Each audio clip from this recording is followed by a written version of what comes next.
Good morning friends, నేను మీ సాయి మల్లేష్ మాట్లాడుతున్నాను. ముందుగా మా ఛానల్ సబ్స్క్రైబ్ చేసి లైక్ చేసి షేర్ చేయండి. అదేవిధంగా హైదరాబాద్లో కానీ హైదరాబాద్ పరిసర ప్రాంతాల్లో కానీ స్థలం కొనాలనుకున్నా అమ్మాలనుకున్నా ఇందులో ఉన్న కాంటాక్ట్ నెంబర్ని సంప్రదించగలరు. ఓకే ఫ్రెండ్స్, ఈరోజు వార్తల్లోని ముఖ్యాంశాలు తెలుసుకుందాం. సాక్షి దినపత్రిక, మోడీతో ఫైనల్స్, అసెంబ్లీ ఎన్నికలు సెమీఫైనల్స్ మాత్రమే, సీఎం రేవంత్ రెడ్డి. ఇప్పుడు పాకిస్తాన్ జట్టు లాంటి మోడీతో కొట్లాడాలి. బీజేపీ నేతలు తెలంగాణపై ముప్పేట దాడి చేస్తున్నారు. మతం పేరుతో రాజకీయం చేస్తున్నారు. ప్రభుత్వాన్ని కూల్చాలని చూస్తున్నారు. సోషల్ మీడియా కార్యకర్తలు అలర్ట్గా ఉండాలి. బిడ్డకు బెయిల్ కోసం బీజేపీతో కేసీఆర్ లోపాయికారి ఒప్పందం. రాష్ట్రంలో జరిగిన అసెంబ్లీ ఎన్నికలు సెమీఫైనల్స్ మాత్రమే. ఇప్పుడు ఫైనల్స్ ఆడుతున్నాం. సెమీస్లో బంగ్లాదేశ్ జట్టు లాంటి కేసీఆర్ను ఓడించాం. ఇప్పుడు పాకిస్తాన్ జట్టు లాంటి మోడీతో కొట్లాడాలి. బీజేపీ నేతలు అమిత్ షా, జేపీ నడ్డా సహా ముఖ్య నేతలు తెలంగాణపై ముప్పేట దాడి చేస్తున్నారు. ప్రభుత్వ ఏజెన్సీలను ఉపయోగిస్తున్నారు. మతం పేరుతో రాజకీయాలు చేస్తున్నారు. కష్టపడి తెచ్చిన ప్రభుత్వాన్ని కూల్చేయాలని చూస్తున్నారు. సోషల్ మీడియా కార్యకర్తల రెక్కల కష్టంతో ఏర్పడిన మెదక్ జిల్లా పెద్ద శంకరంపేట జనజాతర సభలో మాట్లాడుతున్న సీఎం రేవంత్ రెడ్డి. హరీష్ రాజీనామా లేఖ రెడీకి పెట్టుకో. హరీష్ రావు సవాల్ను స్వీకరించా. ఆగస్టు 15 లోపు రుణమాఫీ చేస్తానని చెప్పా. ఆ తేదీ తర్వాత సిద్దిపేటకు ఆయన శని వదిలిపోతుంది. రైతు రుణమాఫీతో పాటు మిగతా అంశాలను పేర్కొంటూ తన మామ చెప్పిన సీస పద్యమంతా రాజీనామా లేఖలో రాసుకొచ్చారు. స్పీకర్ ఫార్మాట్లో లేకుంటే రాజీనామా చెల్లుతుందా?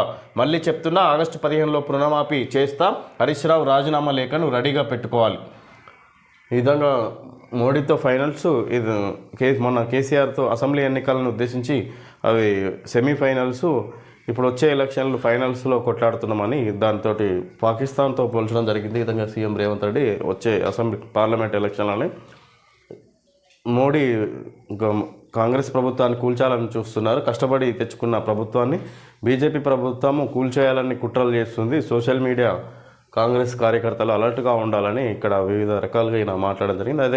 అదేవిధంగా హరీష్ రావును ఉద్దేశించి మరోసారి చెప్తున్నా, రాజీనామా రేఖ రెడీగా ఉంచుకో.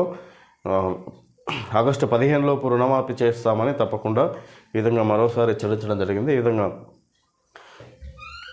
తన మామ కేసీఆర్ చెప్పిన సీసపద్యంలో కాకుండా అది స్పీకర్ ఫార్మాట్లో ఉండాలి రాజీనామా పత్రం, అప్పుడే ఆమోదించదగ్గుతుంది అన్నట్టుగా మరోసారి చెబుతున్నా అని ఇక్కడ సీఎం రేవంత్ రెడ్డి మాట్లాడడం జరిగింది.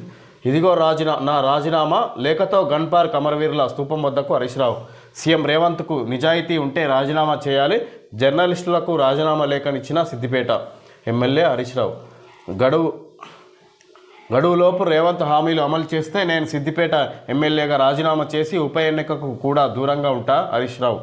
అమరవీరుల స్తూపం వద్ద హరీష్ రావు, తలసాని కేపీ వివేకానంద. ఇక్కడ అమరవీరుల స్తూపం వద్ద తన రాజీనామా లేఖను చూపిస్తూ ఇక్కడ మాట్లాడడం జరిగింది హరీష్ రావు. ఇదిగో నా రాజీనామా లేఖ, రుణమాఫీ చేయకపోతే, హామీల అమలు చేయకపోతే సీఎం రేవంత్ పదవి నుంచి రాజీనామా చేయాలన్నట్టుగా ఇక్కడ హరీష్ రావు మరోసారి మాట్లాడడం జరిగింది. ఇది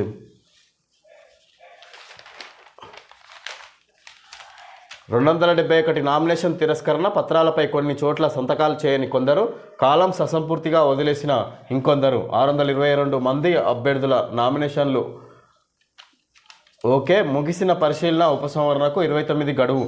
బీఫామ్ ఇవ్వకపోవడంతో మందా జగన్నాథం నామినేషన్ తిరస్కరణ. మహబూబ్ నగర్ క్లాక్ టవర్ సెంటర్లో జరిగిన కార్నర్ మీటింగ్లో ప్రజలను ఉద్దేశించి ప్రసంగిస్తున్న బీఆర్ఎస్ అధినేత కేసీఆర్, చూస్తూ ఊరుకోను, యుద్ధమే. మహబూబ్ నగర్ కార్నర్ మీటింగ్లో కేసీఆర్, కష్టపడి తెచ్చుకున్న తెలంగాణను నాశనం చేస్తున్నారు. ప్రజలు నా యుద్ధానికి బలం ఇవ్వాలి. 10 ఏళ్లు పాలించిన బీజేపీ పేదలకు ఏం చేసింది? ప్రజలు నమ్మడం లేదనే దేవుడిపై సీఎం ఒట్లు. ఇప్పుడున్న సీఎం చోటే బాయ్, మోడీ బడే బాయ్, ఇద్దరు ఒకటే.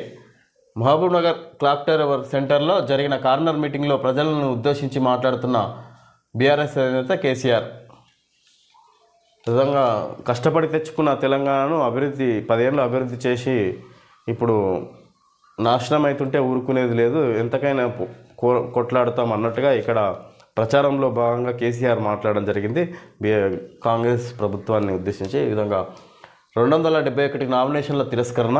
ఈ పార్లమెంట్ ఎలక్షన్లో భాగంగా నామినేషన్ వేసిన అభ్యర్థులు, అందులో 271 మంది నామినేషన్ల తిరస్కరించుకున్నారు. మళ్ళీ వేసిన నామినేషన్ను 63.5%. 13 రాష్ట్రాల్లోని 88 స్థానాలకు ముగిసిన రెండో దశ పోలింగ్. ట్యాంపరింగ్ అసాధ్యం, ఈవీఎంలలో అవకతవకలు జరిగినట్లు నిర్ధారణ కాలేదు, సుప్రీంకోర్టు ధర్మాసనం. మళ్ళీ బ్యాలెట్ పేపర్ విధానం అంటే ఎన్నికల సంస్కరణలు రద్దయినట్లే, దాఖలైన అన్ని పిటిషన్లు కొట్టివేత.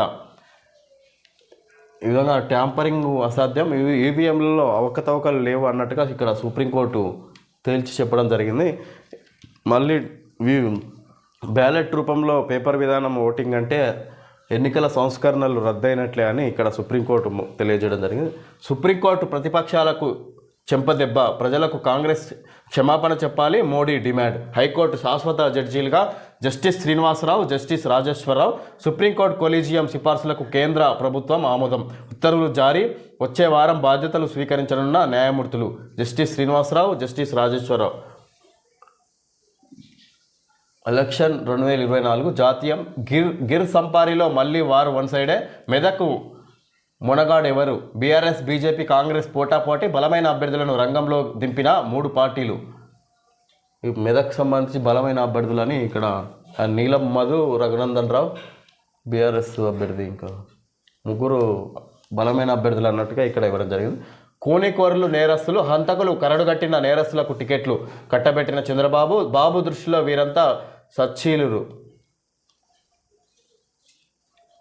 ఫ్రెండ్స్ ఇవన్నీ అడ్వర్టైజ్మెంట్. 3 రోజులు మరింత బగబగలు. 9 జిల్లాలకు ఆరెంజ్ అలర్ట్ జారీ. వివిధ ప్రాంతాల్లో తీవ్రస్థాయిలో వడగాల్పులు వీస్తాయని వాతావరణ శాఖ హెచ్చరిక. సగటు కన్నా సుమారు 4 డిగ్రీలు ఎక్కువగా ఉష్ణోగ్రతలు నమోదవుతున్నట్లు వెల్లడి. అత్యవసరమైతే తప్ప ప్రజలు పగలు బయటికి రావద్దంటున్న నిపుణులు. రాష్ట్రంలో పగటి ఉష్ణోగ్రతలు అత్యధిక స్థాయిలో నమోదవుతున్నాయి. ప్రస్తుతం నమోదు కావాల్సిన సాధారణ సగటు కంటే 4.2 డిగ్రీల సెల్సియస్ వరకు అధికంగా నమోదవుతున్నట్లు వాతావరణ శాఖ వెల్లడించింది. రానున్న 3 రోజులు కూడా ఇదే తరహాలో ఉష్ణోగ్రతలు గరిష్ట స్థాయిలో నమోదవుతాయని హెచ్చరించింది. పలు చోట్ల వడగాలులు కూడా వీచే అవకాశం ఉందని తెలిపింది. నాగర్ కర్నూలు, వనపర్తి, నారాయణపేట, జోగులాంబ, గద్వాల, ఖమ్మం, భద్రాద్రి కొత్తగూడెం, నల్గొండ, సూర్యాపేట, మహబూబ్నగర్ జిల్లాలకు ఈ నెల 28 నుంచి 30వ తేదీ వరకు ఆరెంజ్ అలర్ట్ జారీ చేసింది. ఆయా జిల్లాల్లోని పలు ప్రాంతాల్లో వడగాలులు తీవ్రస్థాయిలో వీస్తాయని అధికారులు హెచ్చరించారు. మండుతున్న భద్రాద్రి.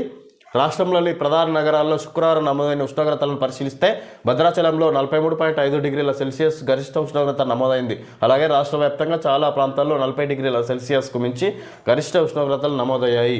ఖమ్మంలో సాధారణ కంటే ఏకంగా 4.2 డిగ్రీల సెల్సియస్ ఎక్కువగా గరిష్ట ఉష్ణోగ్రత నమోదవగా భద్రాచలంలో 3.4 డిగ్రీల సెల్సియస్, మహబూబ్నగర్, హైదరాబాద్, నల్గొండలో 3 డిగ్రీల సెల్సియస్ మేర అధికంగా ఉష్ణోగ్రతలు నమోదయ్యాయి. జమ్మికుంటలో 45.6 డిగ్రీల అత్యధిక ఉష్ణోగ్రత. వాతావరణ శాఖ వెల్లడించిన ప్రధాన నగరాలే కాకుండా రాష్ట్ర ప్రణాళిక శాఖ గణాంకాల ప్రకారం రాష్ట్రంలోని చాలా చోట్ల గరిష్ట ఉష్ణోగ్రతలు అత్యధికంగానే నమోదయ్యాయి. కరీంనగర్ జిల్లా జమ్మికుంటలో గరిష్ట ఉష్ణోగ్రత ఏకంగా 45.6 డిగ్రీల సెల్సియస్ మేర నమోదైంది. ప్రస్తుతం సీజన్లో ఇదే అత్యధికం. ఇక పెద్దపల్లి జిల్లా మందనిలో 45.3 డిగ్రీలు, నల్గొండ జిల్లా నిడమనూరులో 45.2 డిగ్రీల చొప్పున గరిష్ట ఉష్ణోగ్రతలు నమోదయ్యాయి. వాతావరణంలో తేమ శాతం పెరగడంతో ఉష్ణోగ్రత భారీగా ఉంది. నమోదవుతున్న ఉష్ణోగ్రతలతో పోలిస్తే ఉక్కపోత ప్రభావంతో 2 నుంచి 3 డిగ్రీల మేర ఎక్కువ ఉష్ణోగ్రత ఉన్న అనుభూతి కలుగుతుందని వాతావరణ నిపుణులు చెబుతున్నారు. ఉదయం 11 నుంచి సాయంత్రం 4 దాకా డేంజర్ టైం. రాష్ట్రంలో రానున్న 3 రోజులు పొడి వాతావరణమే ఉంటుందని వాతావరణ శాఖ తెలిపింది. దీంతో అధిక ఉష్ణోగ్రతల ప్రభావం ఉండే ఉదయం 11 గంటల నుంచి సాయంత్రం 4 గంటల మధ్య పెద్దలు, పిల్లలు, దీర్ఘకాలిక సమస్యలున్న వారు అత్యవసర పనులుంటే తప్ప బయటకు వెళ్ళొద్దని నిపుణులు సూచిస్తున్నారు. ఈ విధంగా ఉష్ణోగ్రతల వల్ల ఈ విధంగా బయటికి రావద్దని ఇక్కడ సమాచారం. యూసీసీ అమలే బీజేపీ వాగ్దానం, మోడీ గ్యారంటీ కూడా ఇదే. అమిత్ షా. శ్రీవారి సేవలో ఉపరాష్ట్రపతి. వడదెబ్బతో 2 మృతి. హది మేరా సౌదీ. ఇక్కడ ఎండల తీవ్రతకు ఇక్కడ ఏనుగు పంపు కొడుతున్నట్టుగా ఇక్కడ ఉంది. ఈ ఫ్రెండ్స్ ఈరోజు వార్తల్లోని ముఖ్యాంశాలు తెలియజేయడం జరిగింది. Thank you friends.